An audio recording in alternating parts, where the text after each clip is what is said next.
Welcome back. So let's discuss national security as with regards to economic development, but we're focusing on a particular region, Nigeria's north. You know, back in the days, or even now, you would hear, you know, some senior colleagues, and Nigerians generally talk about the north and say they would travel to the north without fear, without any worry whatsoever. You hear about the groundnut pyramids of the north. You hear about, you know, agricultural, you know, development in the north back in the days. So some Nigerians are saying, no, we want our good old north back. And, you know, we're proposing an investment summit as a solution, enduring solution to the current challenges that, you know, we find in Nigeria's north. Let's find out, you know, how viable this investment summit is as against the current challenges in the north. And joining us on the program to discuss this, we have Professor Abubakar Jidere, is a spokesperson, Northern Elders Forum. We also have Mr. Salisu Mohammed, Deputy Director General, Northern Elders Forum. Both gentlemen join us from our Abuja studio. Thank you very much, gentlemen, for joining us on the program. Thank you very much. You're welcome. Professor Jidere, I'm going to start with you. From news that came through yesterday, you addressed that press conference yesterday, and you know the pillars and the agenda that you put forward are quite interesting to note. But some would ask, why now? And indeed, it was one of the questions put forward at that press conference yesterday. And it's a critical question against the backdrop of the very, very worrying insecurity problems that are in the north. So why now, and what are the quick gains of this Northern Investment Summit that is being proposed as a solution? Thank you so much. As you rightly said, the question of why now, and even why NEF, then why is it is the Northern Elders Forum that is organizing this Economic and Industrialization Summit. We all know that the North historically has been a prosperous region in Nigeria. Right from the colonial era, the North contributed immensely to the economic development of northern Nigeria. The North has been a leading region, even at the level of politics and leadership. Now, unfortunately, so many challenges started arising, particularly, as you mentioned, the problem of insecurity, problem of low investments, and then the collapse of many industries in the north, especially textile industries and other manufacturing sector industries. Now, it has created serious challenges in the north, ranging to insecurity, youth unemployment, and general socio-economic crisis in the north. Now, the North cannot continue like this. We cannot afford to be a giant and the giant sleeping or a giant dying. So the Northern Elders Forum finds it necessary to organize this Economic and Industrialization Summit to create awareness to our leaders, especially our state governors, the 19 state governors, investors, local and foreign investors, and other development partners around the world, so that we can open a new chapter for the development of northern Nigeria. Because northern Nigeria is blessed, extensively blessed, with whatever that is needed, whatever that is necessary for it to develop within a span of time. For example, if you take the area of agriculture, worldwide it is on record. The northern Nigeria has vast land, not only vast land, but vast and arable land. We have human resources. At the moment, we have an estimated about 160 million people in northern Nigeria, and most of them are able youth who are ready to contribute to the economic development. in that in Nigeria, we have 36 states. Out of the 36 states, 19 are from northern Nigeria, and then we have able and competent governors that can come together come together and then put their heads together to stimulate economic growth so that they not reclaim its glory and prosper, so that our future generation and yet unborn can benefit from this. And the Northern Elders Forum feels that as a very big organization, a responsible organization of elders of the northern region, it is our responsibility to bring together our leaders, especially governors, and then collaborate with the federal government and development partners, both local and international, so that we can bring back the glory of northern Nigeria. And then in the other end, also we have identified over 44 globally recognized resources that are yet untapped in the north.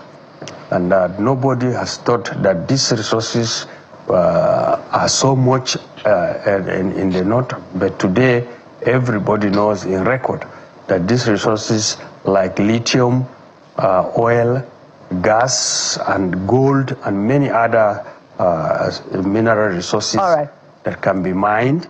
Let me take you to socio-economic development. Yeah, let me take you to Mr. Mohammed now. I'd like you to speak a bit further on this. Some would say that an investment summit is really the initiative, something within the purview of the subnationals. And we find that in the South, a lot of the states have this template that is done yearly. Now, it's the Northern Elders Forum that is taking up this initiative now. Is it an acknowledgement by the Northern Elders that there is very little happening in that space as far as the effort of the subnationals, the governors in the North, is concerned?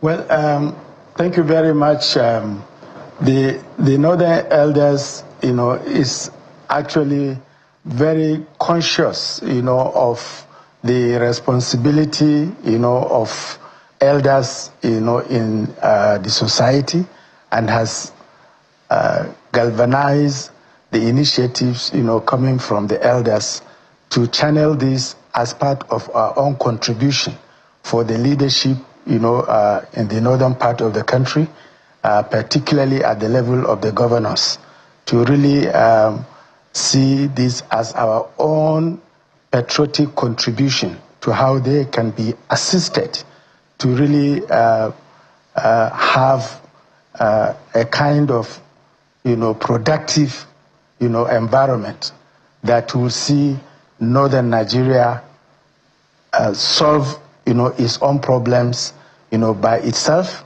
and mark a turning point in which cooperation and collaboration with federal authorities and their own colleagues, from the southern part of the country and the entire country, to begin to have a new momentum that will see the country working in a healthy competition to turn around our fortune.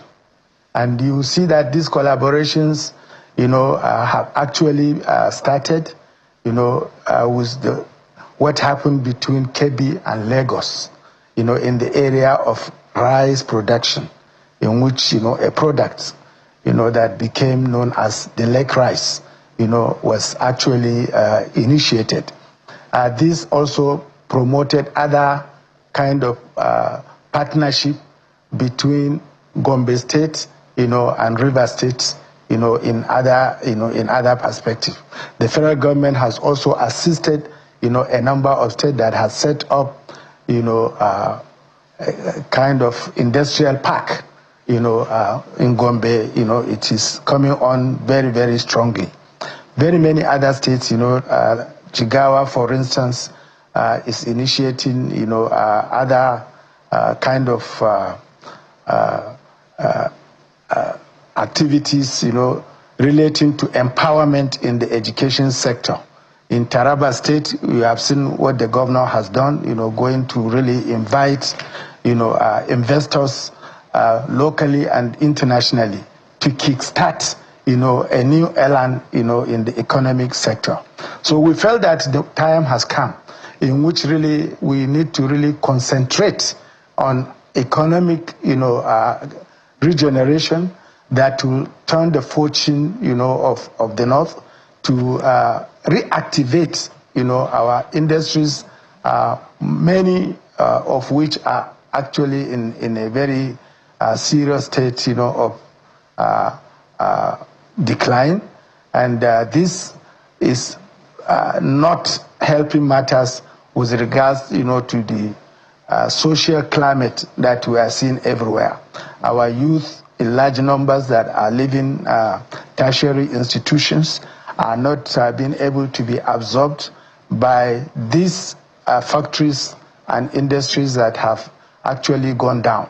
My dear colleague has already highlighted about textile sector. It used to be the biggest employer of labor, working 24/7, in the country with 3 shifts, morning, afternoon, and night. Today, when you go to some of these areas in Kakuri, in Kaduna, they have become very desolate. And this is what we are now trying to do in cooperation with the governors. We are inviting, investors, of very, very high reputation that have made, serious,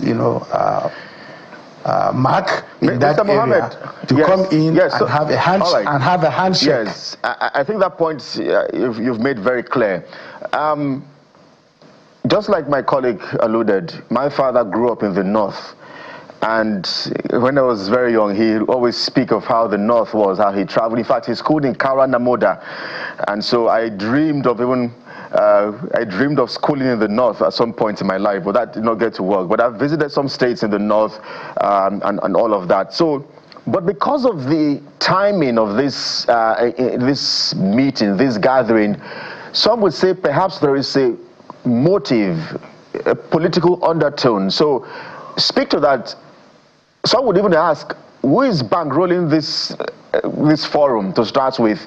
And then my second question would be, how do you intend to work with various state governments and political divisions, the APC, the PDP, in Kano you have the NNPC, because we are really divided on the grounds of our political affiliations?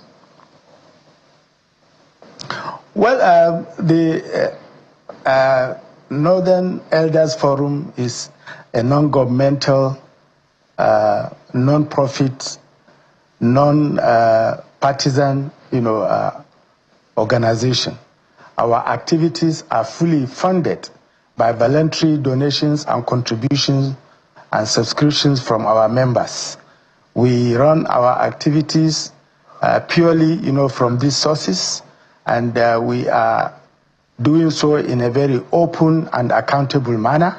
And this summit is being run purely by the support that we get through these sources.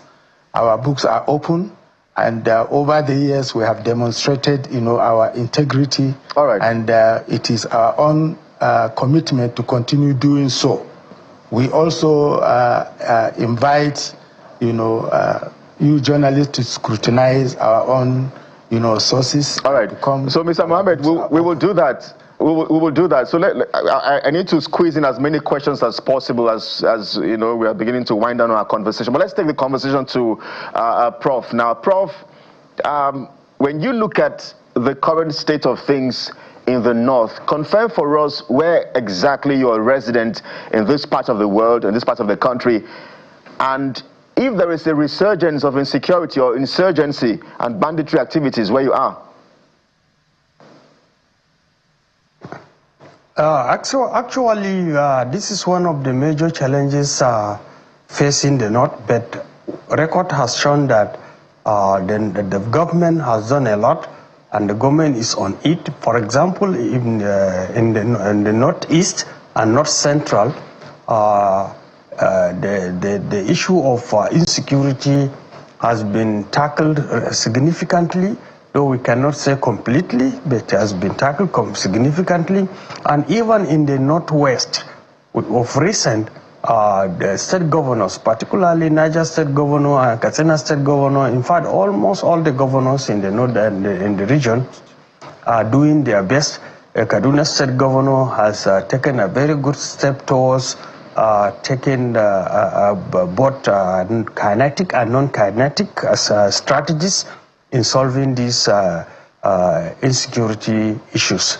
And it's part of the concerns of the Northern Elders Forum that we looked at it. Probably if we can take steps and then support our governors in their effort to execute their policies, programs, missions, and visions as stated in their campaign promises and in their political party manifestos, then I think if we are able to do this and work together with the governors, socio-economic development will come, and then certainly if we achieve socio-economic development, the chances are that most of these insurgencies and youth restiveness will actually disappear. It will be a thing of the past. As I stated yesterday in the press conference, the government is on this, and we have started seeing, particularly in Katsina, these negotiations are going on with the bandits, and they have started even releasing some captives with the promise also to put down their arms and then accept reconciliation and negotiation with the government. Actually, in conflicts, you cannot take just one strategy and say you only take kinetic approach towards resolving the conflict, because there will be more crisis. So government is deploying all the strategies necessary, and other stakeholders like traditional rulers, NGOs, the academia, and including even the media. They are doing well in addressing this issue of insecurity. All right. It is a major challenge, and but I promise you that this thing is moving successfully towards a total end. And we're expecting very soon it will be an issue of the past. You know, Prof, the negotiation with bandits that you mentioned, the propriety of that is being questioned about how it may not necessarily end the insurgency and issues of banditry in the north, but that's another conversation. One of the enablers for pushing your agenda that was mentioned yesterday is education. And the question is, where education is concerned, if you look at the demography of the north, vis-a-vis the issues of out-of-school children, banditry and insurgency, do you have the ideal enlightened youthful population that you require to drive the quick gains of this Northern Investment Summit that you're proposing as a silver bullet to the issues of underdevelopment in the north? Yeah, let me start by demystifying the assumption that the large proportion of northern Nigeria are not educated. That is completely erroneous. It's completely wrong. What do you mean by an educated person? Is someone who can read, write, and understand. He's illiterate. And when it comes to enlightenment, someone who knows his environment and knows how to create opportunities in this environment and make use of it. Most of the people you see in the north are highly enlightened. The only challenge is that they are facing economic crisis. But when it comes to education, even those people you see, and most people simply see them as almajiri, try them. Give them, they can read, write, even if not in English, they can read, write in Arabic excellently. They can read and understand what they have written. That is it. And we have a lot of people who are graduates in the north, professionals. In fact, of recent, a northerner, a very young lady from Yobe State, won the global competition in English.